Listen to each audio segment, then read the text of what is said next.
Okay, so we're going to be looking a bit at correlation. Just to start us off, take a look at this image. What you've got is a set of data, namely the black spots. You can ignore the blue line for now. You've got the black spots, and they correspond a pair of data points where you're matching up on some specific day.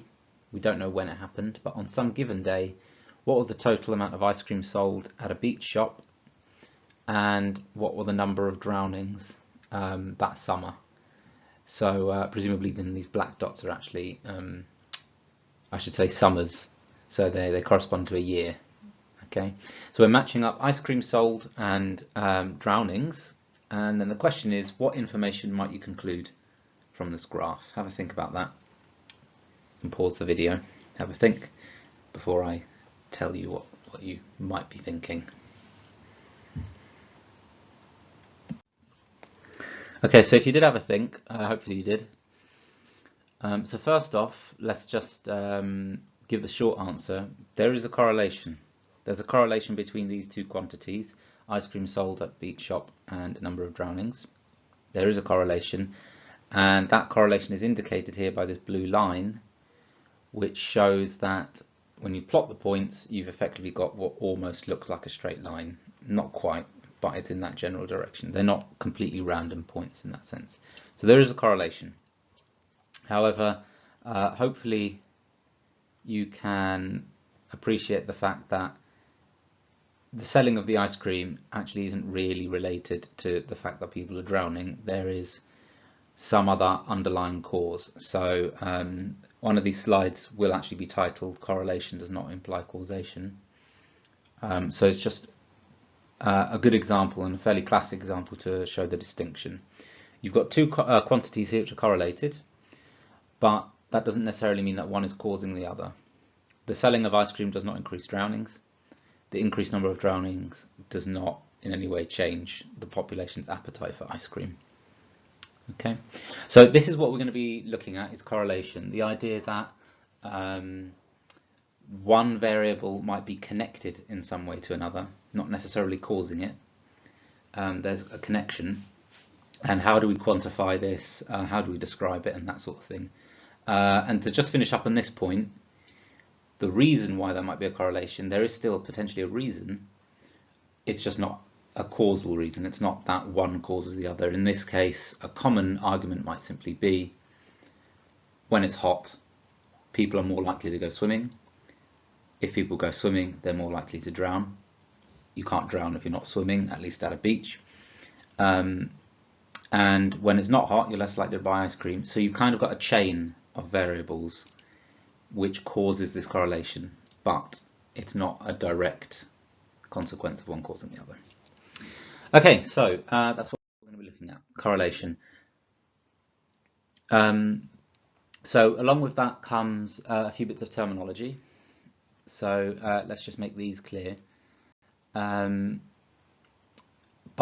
data. This is simply data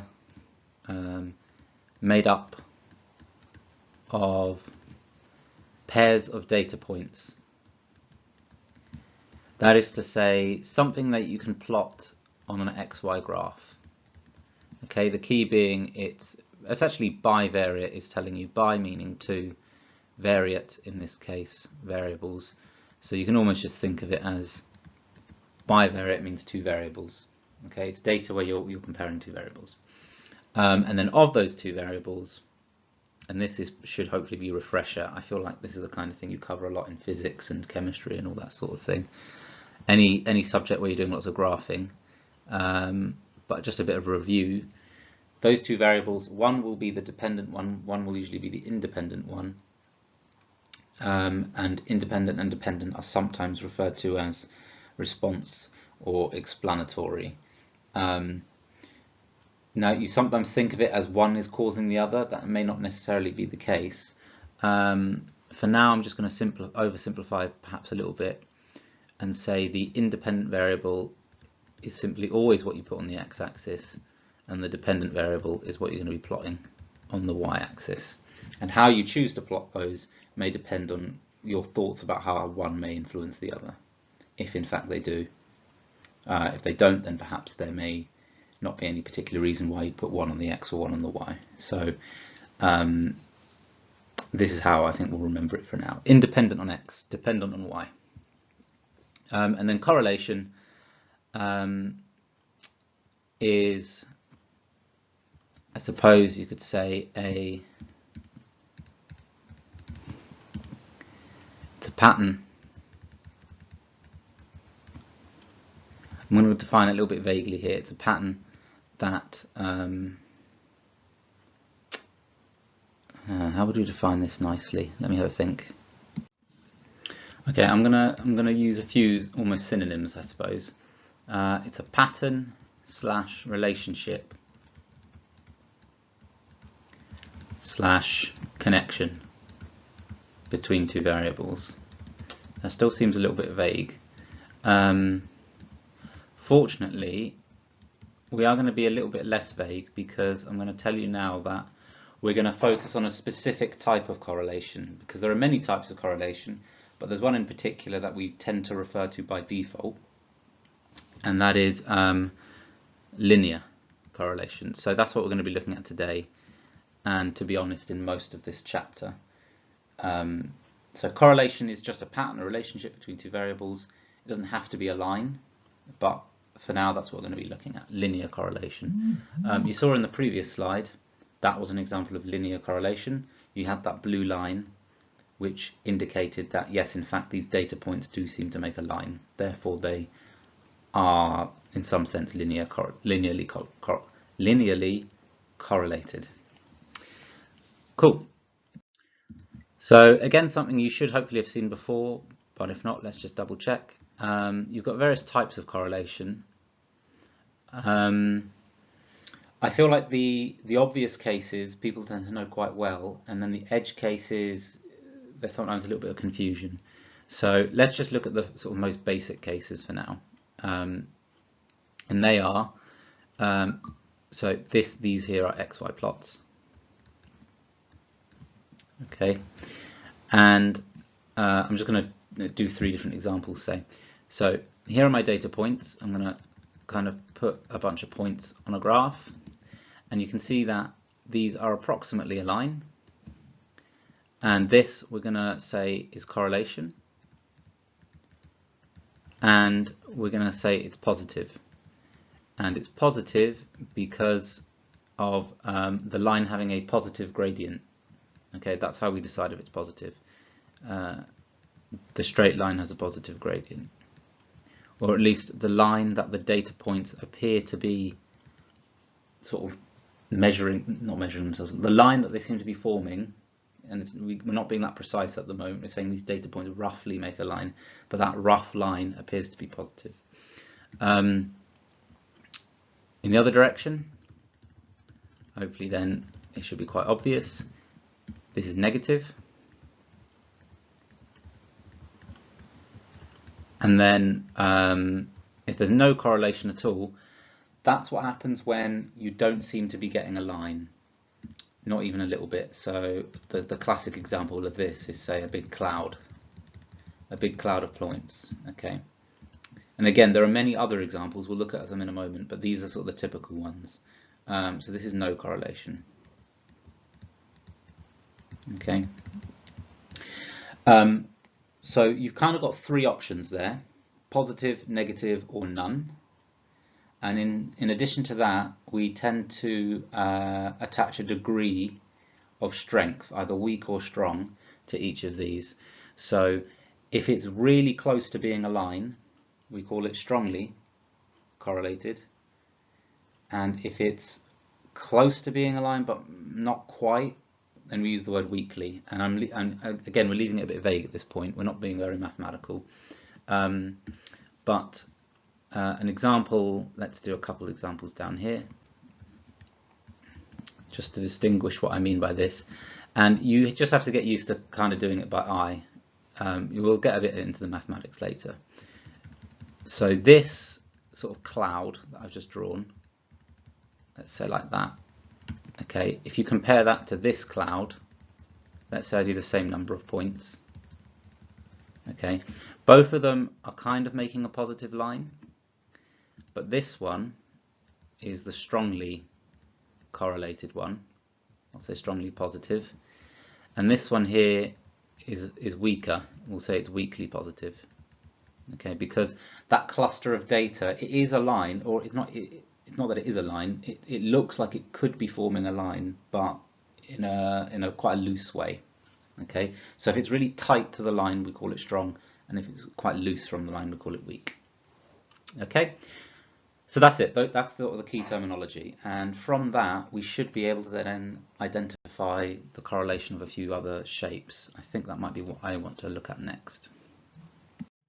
No, not quite yet. In fact, I think that's for the next video. We'll look at some slightly more interesting patterns of data, and we'll think about how we might quantify the correlation.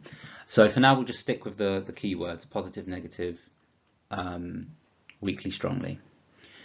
So we've got an example. You've been given some data. It's bivariate because we've got our two variables here. I should have labelled that here really, because here we've got the names. We've got distance and we've got population. And these areas, the A, B, C, D, E, F, G, H, I, J, those are just our points. Okay, so we're going to have 1, 2, 3, 4, 5, 6, 7, 8, 9, 10, 10 data points. Okay. And the idea was we plotted, or whoever these people doing the study are, they plotted distance against population. Draw a scatter diagram to represent this data.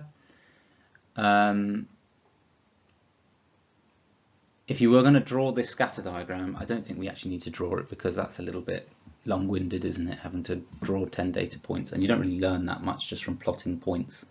But let's just think about the sort of key things that would have to be done for this. First of all, which one goes on the X and which on the Y? At this point, I would say it doesn't particularly matter, because you're just doing an investigation into correlation. Whether you put the X or the Y any which way around, if it's a line, it'll be a line. It doesn't matter which way around you label them. So by convention, let's just do it in the order that we're given them. We were given distance first, and then we were given, well, I say first, in the sentence they're the other way around. I don't think it actually matters, but let's just do it in that order, 1, 2. So we have distance against population. Okay. And then we're going to plot this data. Now I'm going to shortcut this slightly, and I'm just going to stick these numbers into Excel, and we'll take a look at what it looks like. Okay, so having done the plot, we can see indeed it does seem to form quite a straight line. So that's our A, that's A done. And I'm going to say now that in the questions at the end, at least one of the questions will ask you to draw a scatter diagram. I would say you don't have to bother drawing an axis and drawing the scatter diagram. In the real world, that's not how people investigate data. They don't put paper to pen and start drawing the graph. But what they will do is use some sort of software to do that for them. So what you should do is open up Excel, do what I've just done here, put the numbers in and make the graph quickly using the scatter plot, and then see for yourself what it looks like, because that is a real world skill that you will need. So that's A, draw the scatter diagram to represent this data. B, describe the correlation between distance and population density. Okay, so at this point, that was the ordering, right? Distance and population density, X, Y. In this case, negative. It's definitely negative, that we can't disagree with. There is correlation. Whether it's whether it's weakly or strongly, let's see what the textbook says. Okay, so textbook says weakly. So you've got there an idea of what would be considered weakly. So as I say, it is a little bit ambiguous at this point. We'll get into the maths of it later. But that specific clustering of dots, it forms roughly a line, but not strong enough for it to be considered strongly correlated. So that's a negative weak correlation.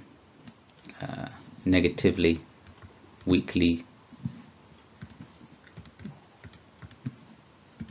correlated. Okay, and then interpret your answer to part B. For that, you just need to write some sort of, so the textbook would say use your common sense. You basically need to describe what does the graph show, and then perhaps come up with what you think might be a justification for it. So at no point have I actually even myself thought about what I'm actually considering here. So the idea is we've got areas of a city, and as the distance from the city centre increases, the population's density decreases, which should make sense. So this is where your common sense comes in. It kind of makes sense. If you imagine the centre of London, it's very densely populated. As you get further and further out from the centre of London, in this graph it only goes up to say 4 kilometres, but you know, you start going 5, 10, 20, you start to hit countryside, then it gets far less dense. So you'd want to write something about how population density is high in urban areas, and urban areas are highly concentrated within the centre of the city, you know, by definition. That would be sort of your interpretation. Okay, right, let's take a look at on it. So I won't dwell too much on this slide. This is basically reminding me to just remind you about that principle that we talked about in the opening example. Things being correlated, that does not necessarily mean that one causes the other. Okay, it just means there's a relationship between the two variables. If one thing causes another, then yes, they will be correlated. But if two things are correlated, that does not necessarily mean that they cause each other. Okay, and I think we've seen that example in the ice cream drowning data. Okay, so final example. So we've got someone plotting a relationship between what people earn and the age at which they left educational training. She's got 14 data points represented by 14 friends, and recorded her answers in a scatter diagram. Let's just take a look at the diagram. So we have age at which they left education. So for example, these people left at age 16. You'll notice the lowest is 16. I assume this was in the UK, where there's a legal requirement that you don't leave before 16. And then up to say 23. So these people over here would say probably be going to university, maybe doing a master's or something like that. And then people sort of in the middle. And then you see their hourly pay. So just before we even look at the questions, it almost seems to indicate that it's kind of like it is almost like a line, but a horizontal line, or maybe you might argue it's not a line. That in any case, the correlation doesn't seem very strong, if there is any. And in fact, if you think about it, if it was horizontal, that's kind of like a special case of a line, a horizontal line. If it's horizontal, that almost means that whatever the age is, your hourly pay is unaffected. It's almost like there isn't a relationship. So this appears to not show much correlation at all, in fact. And that's what we're answering then. If we look at A, we're actually answering that question. There doesn't seem to be much correlation. So the age at which you've left your education does not affect, let's just clarify, hourly pay. At age 25, there we go. That's an important detail, right? And that might affect your interpretation, because the question is when you're asking them their hourly pay, how old were they? Because that could itself be a factor, but if it's not taken into account, then it might influence our interpretation. So it's at age 25. So all at age 25, how much did they earn? How does that affect? How does the age they left education affect it? And then the person doing the study says the data supports the conclusion that more education causes people to earn a lower hourly rate of pay. So already you're sort of red flags, or whatever you call them, sirens should go off. Someone's making a claim about a cause. It's trying to lead you into a trap here, that just because you might see some sort of correlation that there's a cause. And in fact, like I said, I would even argue there's not really that much correlation going on here anyway. So give one reason why the conclusion might not be valid. For part B, rather than just say correlation does not imply causation, effectively what this is asking you to do is, again, use common sense and come up with an explanation for this data, an alternative explanation for this data. Because as long as you've got two possible explanations, then you can't for sure say it's one of them. Do you see what I mean? So this person, Hideko, says, okay, this is my explanation. If you come along with a second explanation, then at that point you need more data to distinguish which of the two is right, or which of the many possibilities is correct. So it's insufficient to conclude one thing. So come up with another reason. It's not that education causes people to earn lower pay. Come up with another reason. What's another reason why people, regardless of what age they left at age 25, are earning the same? And I believe the textbook gives an answer. One possibility is, if you leave education early, you've been working for longer. So therefore, at age 25, for instance, someone who left education at age 22, they've only been working for 2 years. So perhaps they might, have a higher academic skill, or might be capable of potentially earning more, but they've only had 2 years to do so. Whereas someone who's left education very early has been working a lot longer and has had a lot longer time to build up their salary to what is a higher amount, but then effectively it equalizes potentially. At least that seems to be what the data shows. So you'd want to come up with some sort of real world explanation there. If you want to see exactly how it's phrased, you can double check the textbook. This example is in there. But something along those lines. You just need to justify it and come up with a possibility that differs from what Hideko has come up with. Okay, so let's do some questions. So I've got 3 questions total on 3 pages. The software I'm using to number these pages has gotten a bit buggy. So at the top it'll say 1 out of 3, then 2 out of 3, and then 2 out of 3 again. But there are 3 pages. So just make sure you take a look at all of them. Here's the first set. Have a go at this. You can pause the video. And when you've done that, you can have a go at these, or at this one. So pause the video, give that one a go. Okay, and if you've done that, then finally have a go at this one.